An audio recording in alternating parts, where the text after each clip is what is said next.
अस्सलाम वालेकुम readers, welcome to classic entertainment channel. उम्मीद करती हूँ कि आप लोग जहाँ कहीं होंगे खुशबाश होंगे, लाइफ को एंजॉय कर रहे होंगे। और मैं रमशा खान एक बार फिर से हाजिर हूँ आपके फेवरेट नॉवेल अपना बनाने की एपिसोड 25 के साथ। सबसे पहले तो जनाब माजरत कि आप लोगों को बहुत बहुत इंतज़ार करना पड़ता है एपिसोड के लिए। मेरी पूरी कोशिश होती है कि एपिसोड जल्द अज जल्द हम आप तक पहुंचाएं, मगर कुछ वजूहात की बिना पर एपिसोड लेट हो जाती है और आप लोगों को बहुत बहुत इंतज़ार करना पड़ता है, जिसके लिए सॉरी। लेकिन कोशिश करूँगी कि नेक्स्ट एपिसोड जो है ना वो इंशाल्लाह कल ही आप लोगों को दे दूँ। वादा नहीं करती लेकिन कोशिश पूरी करूँगी। तो फिर आज की एपिसोड को शुरू करते हैं, मगर उससे पहले वीडियो को लाइक करके चैनल को सब्सक्राइब कर लें और साथ में मौजूद बेल आइकॉन को भी प्रेस कर लें, ताकि जैसे ही इस नॉवल की नेक्स्ट एपिसोड अपलोड हो तो आपको उसका नोटिफिकेशन सबसे पहले मिले। तो फिर आइए मिलकर पढ़ते हैं आज की एपिसोड अपना बना ले, written by Seema Shahid, episode 25। उफ खुदाया, नेहर ने झुरझुरी ली। मेरी तो समझ नहीं आ रहा कि तुम दोनों को बच्चों का क्या ऐसा शौक चढ़ा है। जानते भी हो कि बच्चे पालना आसान नहीं होता। कभी सोचा भी है कि जब तुम्हारे बच्चे रोएंगे, जिद करेंगे, फैलावा करेंगे तो क्या होगा, और उनकी गंदी लॉन्ड्री, डायपर्स, नहलाना धुलाना, सब सफाई करनी होगी, तो तुम्हारी ये अरेबिक प्रिंसेस ये सब कैसे संभालेगी। माइंड मत करना, मगर माँ बनना आसान नहीं होता। नेहर ने झुरझुरी ली, मगर अनाविया के लब हिले, पर वो रुक गई। वो उसे बताना चाहती थी कि उसे उसके वालिद ने शुरू से सख्त तरबियत दी है। वो जॉब तक करती रही है, मगर अब उसने तय किया कि वो इस बदतमीज़ शरपसंद औरत को अपनी सफाई क्यों दे। अनाविया ने उसे घूरा, फिर कुछ सोचकर उसकी आंखें जगमगाईं। क्या ये मेरी खुशकिस्मती नहीं है कि यूसुफ मुझे यानी प्रिंसेस अनाविया हाशिम सुल्तान को अफोर्ड कर सकते हैं, मेरे नाज नखरे उठा सकते हैं। वो बड़े सुकून से यूसुफ की तरफ देखते हुए बोलती, नेहर को जलाकर राख कर गई। और यूसुफ तो बस उसकी बात सुनकर अब उसे घूर रहा था कि कुछ देर पहले ही कमरे में उसकी महंगी तरीन शॉपिंग वो देख कर आ रहा था, जो मोहतरमा बिना उसकी इजाज़त के करके आई थी। नाज तो वो तब उठाता ना जब वो मोहतरमा उसे अपने नाज उठाने का मौका देती। अगर उसे शॉपिंग करनी थी तो एक बार यूसुफ से कहकर तो देखती, बजाय अपने पैसों से शॉपिंग करके आने के। खुद पर जमी यूसुफ की नज़रों और इन नज़रों में खफकी भांप कर अनाविया ने तेज़ी से उस पर से नज़रें हटाईं और अपने सामने बैठी अज़रा बे को देखा, जो उसकी बातों पर मुस्कुरा रही थी। सुबह जब यूसुफ ऑफिस को निकला तो तुम सो रही थी, वरना मैं तो तुम्हें इसके साथ ही भेज देती कि यही तो दिन होते हैं एक दूसरे के साथ रहने के। अज़रा बे की बात सुनकर वो थोड़ी शर्मिंदा हुई। दादी, पता नहीं आजकल मुझे इतनी नींद क्यों आ रही है, लेकिन कल से मैं आपके साथ दिन गुजारा करूँगी, और यूसुफ, मेरा मतलब इनकी पसंद के खाने भी आपसे सीख लूँगी। वो बोलती हुई यूसुफ का नाम लेती अपनी पलकें कुछ यूं झुका गई, जैसे उससे ज़्यादा मोहब्बत करने वाली शर्मीली बीवी दुनिया में और कोई ना हो। अज़रा बे तो उसकी इस शर्मीली अदा पर निहाल ही हो गई, और सामने बैठी नेहर बल खा के रह गई थी। बहू, अभी तुम्हारी शादी को दिन ही कितने हुए हैं। मैं तो सोच रही हूँ कि तुम दोनों को एक लंबे हनीमून पर भेज दूँ। यही तो दिन होते हैं एक दूसरे को जानने के, समझने के। बाकी रही कामकाज की बात, तो मुलाजमीन की इतनी फौज के होते हुए मेरी बहू काम करे, ये तो मैं होने नहीं दूंगी।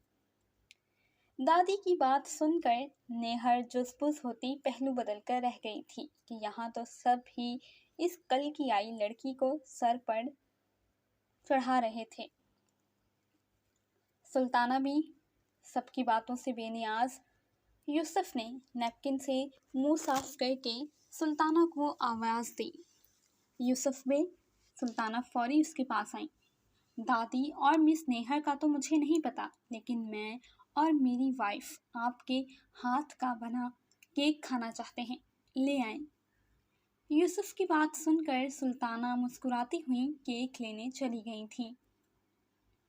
کھانے کے بعد وہ سب اندر کمرے میں آ گئے تھے۔ اب قہوے کا دور چل رہا تھا جب دادی نے یوسف کو مخاطب کیا۔ آج دن میں یلماز آیا تھا، وہ بتا رہا تھا کہ تم نے واپس آفس جوائن کر لیا ہے۔ کیا یہ اچھا نہیں ہوتا کہ تم کچھ دن اور چھٹی کر کے بہو کے ساتھ وقت گزارتے؟ وہ استفساریہ لہجے میں گویا ہوئی۔ آفس میں ورک لوڈ زیادہ ہے، بس کچھ دنوں کی بات ہے، سب کنٹرول میں آ جائے گا، پھر میرا سارا وقت آپ کی بہو کے لیے ہی ہوگا۔ یوسف نے مسکراتے ہوئے جواب دیا۔ کوئی پریشانی والی بات تو نہیں؟ عذرا بے فوری سنجیدگی۔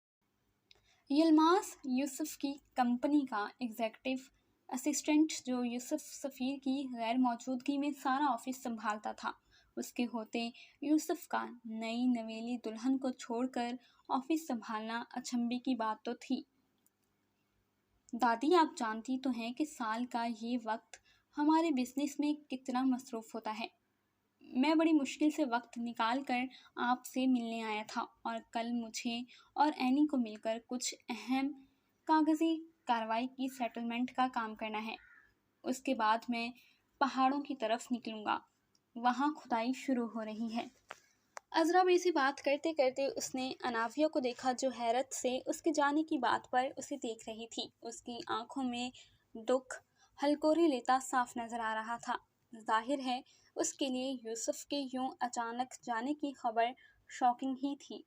وہ اٹھا اور اناویہ کے پاس آ کر اس کے صوفے کے آگے ایک گھٹنے کے بل بیٹھا تھا اور اس کے ہاتھ سے کپ لے کر سائڈ پر رکھنے کے بعد اس کے دونوں ہاتھ تھام کر اس کی آنکھوں میں جھانکا۔ میں جلدی واپس آنے کی کوشش کروں گا، اگر ضروری کام نہ ہوتا تو تمہیں چھوڑ کر کبھی نہ جاتا۔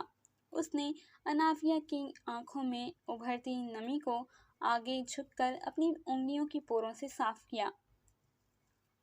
بورک مجھے ایئرپورٹ چھوڑ دے گا، پھر وہ تمہاری سروس میں ہوگا۔ تم آرام سے استنبول گھومنا، شاپنگ کرنا، اچھا وقت گزارنا۔ وہ اس کے نرم و نازک ہاتھ اپنے ہاتھوں میں لیے بات کر رہا تھا، اور اناویہ خاموشی سے اسے تک رہی تھی۔ وہ اس کا چہرہ پڑھنے کی کوشش کر رہی تھی، مگر وہ سپاٹ تھا۔ یوسف، وہ دونوں ایک دوسرے کی آنکھوں میں دیکھ رہے تھے جب نیہر نے مداخلت کی۔ اپنی وائف کو شاپنگ کا کھلا ہاتھ دے کر تم نے اسے تو خوش کر دیا ہے، اب تھوڑا سا وقت مجھے اپنی بچپن کی دوست کو بھی دے دو۔ مجھے ڈنر ہیوی ہو گیا ہے، میں تمہارے ساتھ تازہ ہوا میں ٹیرس پر چل کر چہل قدمی کرنا چاہتی ہوں۔ اس کی بات سن کر اس بات میں سر ہلاتے ہوئے یوسف نے اناویہ کے ہاتھ چھوڑے اور کھڑا ہو گیا۔ Let's go. اس نے ہاتھ کے اشارے سے نیہر کو آگے جانے کا کہا اور خود بھی اس کے پیچھے چلتا ہوا ٹیرس کی طرف چلا گیا۔ عذرا بھی صوفے پر بیٹھی ہوئی اناویہ کو دیکھ رہی تھی، جو بیٹھی تو ان کے ساتھ تھی، لیکن اس کی نظریں اور دھیان کے سارے دھاگے باہر ٹیرس پر چہل قدمی کرتے دو ہیولوں پر تھیں۔ میں یہ ضرور کہوں گی کہ تم بالکل بھی اپنے باپ پر نہیں گئی ہو۔ اناویہ کو بغور دیکھتے ہوئے عذرا بے نے کامنٹ پاس کیا تو وہ چونک گئی۔ آپ میرے والد کو جانتی ہیں؟ عذرا بے کی بات نے اس کی ساری توجہ ان کی طرف مبذول کر دی تھی۔ میں ملی ہوں اس سے، وہ ادھر استنبول کئی بار اپنی بزنس میٹنگ کے لیے آیا تھا، تو ہم نے اس کے اعزاز میں دعوت بھی رکھی تھی۔ وہ بہت ہی متحرک اور قابل ہے، انہوں نے اسے تفصیل سے آگاہ کیا۔ جی بالکل، اور بے رحم بھی بہت ہے۔ اناویہ نے شیخ ہاشم سلطان کی ایک اور کوالٹی گنوائی۔ وہ اپنی بات منوانے کے لیے کسی بھی حد تک جا سکتے ہیں۔ اناویہ نے سنجیدگی سے کہا، مجھے لگتا ہے کہ تم دونوں باپ بیٹے کی آپس میں نہیں بنتی ہے۔ عذرا بے نے اناویہ کو دیکھا۔ آپ کو یہ سن کر بہت عجیب لگے گا کہ ہم دونوں باپ بیٹی کی آپس میں بہت بنتی تھی۔ میں آنکھیں بند کر کے ان پر اعتبار کرتی تھی۔ پھر وہ تلخی سے ہنسی۔ ایک دن مجھے پتا چلا کہ میں تو اب تک خوابوں کی دنیا میں رہ رہی تھی، ایک پرفیکٹ باپ کی ایک پرفیکٹ بیٹی بن کر۔ وہ اپنا ہی مذاق اڑا رہی تھی۔ اناویہ کی بات ختم ہوتے ہی کمرے میں سناٹا سا چھا گیا تھا۔ کچھ لمحوں کی خاموشی کے بعد عذرا بے نے موضوع بدل دیا تھا۔ تم اس سبز لباس میں بہت خوبصورت لگ رہی ہو، یہ رنگ تمہیں بہت سوٹ کر رہا ہے۔ انہوں نے مسکراتے ہوئے اناویہ کی تعریف کی۔ اور یہ تمہاری شادی کی انگوٹھی؟ عذرا بے نے اس کا ہاتھ تھاما۔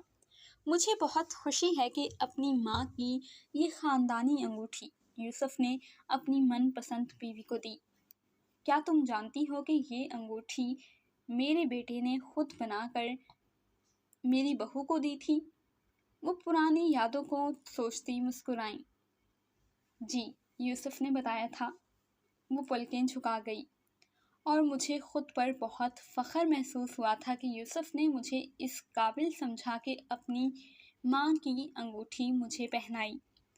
وہ اپنی انگلی میں موجود انگوٹھی پر نظریں جمائے بہت ہی دھیمی آواز میں بولی، کیا تم نے یوسف کو بتایا کہ تم اس سے پیار کرتی ہو؟ عذرا بے نے اچانک سے سوال کیا تو وہ نفی میں سر ہلا گئی۔ تو عذرا بے نے پرسوچ انداز میں اسے دیکھا جو پریشان سی تھی۔ تمہیں ایسا لگتا ہے کہ وہ تم سے پیار نہیں کرتا، یہی وجہ ہے نا کہ تم نے ابھی تک اس سے اپنی محبت کا اظہار نہیں کیا؟ عذرا بے بڑے وثوق سے سوال کر رہی تھی کہ وہ جہاندیدہ خاتون تھیں اور اناویہ جیسی سادہ مزاج لڑکی کو پڑھنا کون سا مشکل کام تھا۔ بولو بہو، کیا تم نے یوسف کو اپنی چاہت کا احساس دلایا؟ انہوں نے سوال کیا تو وہ نفی میں سر ہلا گئی۔ کیا یوسف نے تم سے اظہار محبت کیا؟ اب کہ انہوں نے سنجیدگی سے پوچھا۔ دادی، اناویہ نے بے چارگی سے انہیں دیکھا۔ مجھے نہیں پتا، انہوں نے کبھی مجھ سے پیار یا محبت کی بات ہی نہیں کی، بس سیدھا پرپوز اور شادی، اور اب شادی کے بعد بھی یہ نہیں کہا کہ وہ مجھ سے پیار کرتے ہیں۔ وہ مدھم آواز میں اپنی انگلی میں پہنی شادی کی انگوٹھی کو گھماتی ہوئی بولی، اناویہ، میرا پوتا استنبول کا موسٹ ہینڈسم بیچلر تھا اور شادی کرنے کو راضی نہیں ہوتا تھا۔ مجھے یقین ہے کہ وہ تم سے پیار کرتا ہے، بس اسے اور اپنے رشتے کو تھوڑا وقت دو، پھر دیکھنا وہ کیسے تمہارے عشق میں پڑ کر تمہیں بھی اپنا دیوانہ بناتا ہے۔ وہ دونوں دادی، ساس اور بہو آپس میں دوستوں کی طرح سے باتیں کر رہی تھیں۔ تھوڑی دیر بعد عذرا بے کھڑی ہو گئیں۔ بہو، برا نہ منانا، مگر اب میں اس عورت کو مزید دیکھنا برداشت نہیں کر سکتی، اس لیے اپنے کمرے میں سونے جا رہی ہوں۔ وہ ٹیرس کی طرف اشارہ کرتی ہوئی بولی، کیا میں آپ کی کوئی مدد کر سکتی ہوں؟ اناویہ بھی کھڑی ہو گئی۔ یس ڈیئر، تم کچن میں جاؤ اور سلطانہ سے کہو کہ میرے لیے گرم دودھ کا گلاس کمرے میں بھجوا دے، اس سے مجھے نیند جلد آئے گی۔ وہ کمرے کی طرف جاتی ہوئی اسے ہدایت کر گئی۔ عذرا بے کے جانے کے بعد اناویہ کچن میں آ گئی تھی، جہاں سلطانہ ملازمین کی نگرانی کرتی ہوئی کچن سمٹوا رہی تھی۔ آنٹی، اناویہ نے انہیں پکارا۔ ارے بہو، آپ! کچھ چاہیے تھا تو مجھے آواز دے لیتی۔ وہ ملازمین کو چھوڑ کر اس کے پاس آئیں۔ آنٹی، مجھے دادی کے لیے دودھ بنانا ہے، کیا آپ مجھے گائیڈ کریں گی؟ وہ ہچکچاتی ہوئی بولی۔ ساس کی خدمت کرنی ہے۔ سلطانہ مسکرائیں اور اسے لے کر بڑے سے چولہے کے پاس آ گئیں۔ ان کی نگرانی میں اناویہ نے دودھ گرم کیا، اس میں شہد ملا کر بادام، پستے، کاجو پیس کر ڈالے اور نفاست سے گلاس سنہری ٹرے میں رکھا اور باہر نکل آئی۔ اوپر عذرا بے کے بیڈ روم کی طرف جاتے ہوئے اس نے لیونگ روم سے نظر آتے ٹیرس پر ایک اچٹی سی نظر ڈالی، جہاں وہ چڑیل نیہر ابھی تک یوسف کے ساتھ ٹہل رہی تھی۔ اوپر کمرے میں آ کر اس نے بستر پر لیٹی हुई अजरा बे को देखा जो सो चुकी थी। वो आहिस्तगी से दूध का भरा ढका हुआ गिलास साइड मेज पर रखकर उनको कंबल उड़ाकर उनके कमरे की लाइट्स ऑफ करके बाहर निकल आई। कुछ देर राहदारी में खड़ी सोचती रही कि ऊपर अपने कमरे में चली जाए या नीचे जाकर लिविंग रूम में बैठकर यूसुफ का इंतज़ार करे।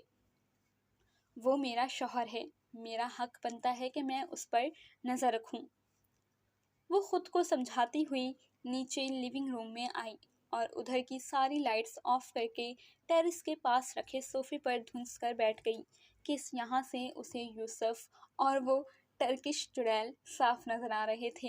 उनकी आवाज़ें भी सुनाई दे रही थी। अंदर कमरे में अंधेरा होने की वजह से वो दोनों उसे नहीं देख सकते थे।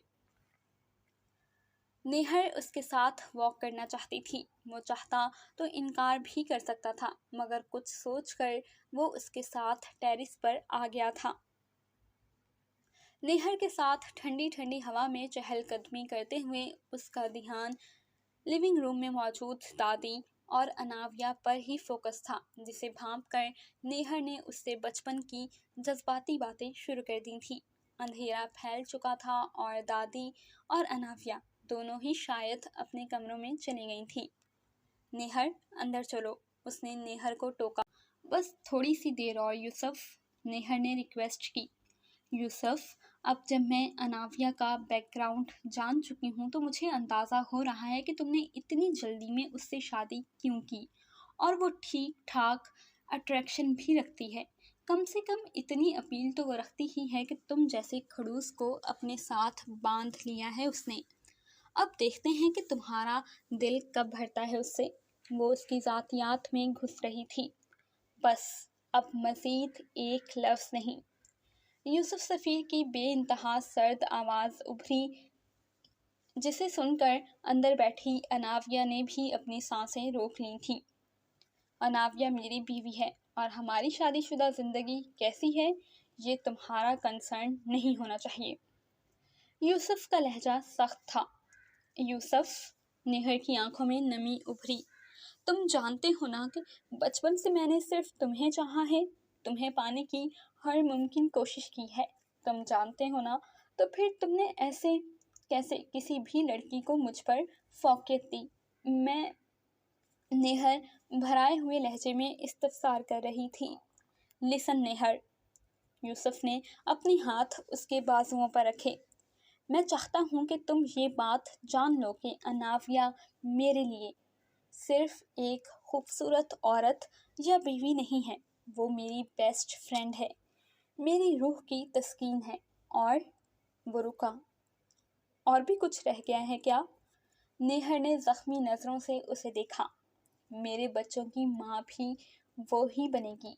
मैं, मेरी जान एनी और हमारे बच्चे, एक परफेक्ट फैमिली। वो ठहरे हुए लहजे में बोला तो उसकी बात सुनकर नेहर ज़ोर से हंस पड़ी। ये सब तो और भी अच्छा है ना मेरे लिए, बल्कि हमारे लिए। वो यूसुफ के नज़दीक हुई। मैं तो माँ टाइप मटेरियल ही नहीं हूँ। अच्छा है, 2-3 साल तुम अपने बच्चों का शौक़ उससे पूरा कर लो, मैं इंतज़ार कर लूँगी। और फिर जब 2-4 बच्चों के बाद वो मोटी हो जाएगी और अपनी सारी दिलकशी, सारा फिक्र खो बैठेगी, तो मैं खुली बाहों के साथ तुम्हारा इस्तकबाल करूँगी। वो तुम्हारे बच्चे ले ले और मैं तुम्हें। नेहर ने उसके कॉलर पर उंगलियां फेरते हुए कहा। वाह, तुम तो सारा प्लान बना चुकी हो। यूसुफ का लहजा बिल्कुल सपाट था। क्यों, क्या मेरा प्लान तुम्हें अच्छा नहीं लगा डार्लिंग?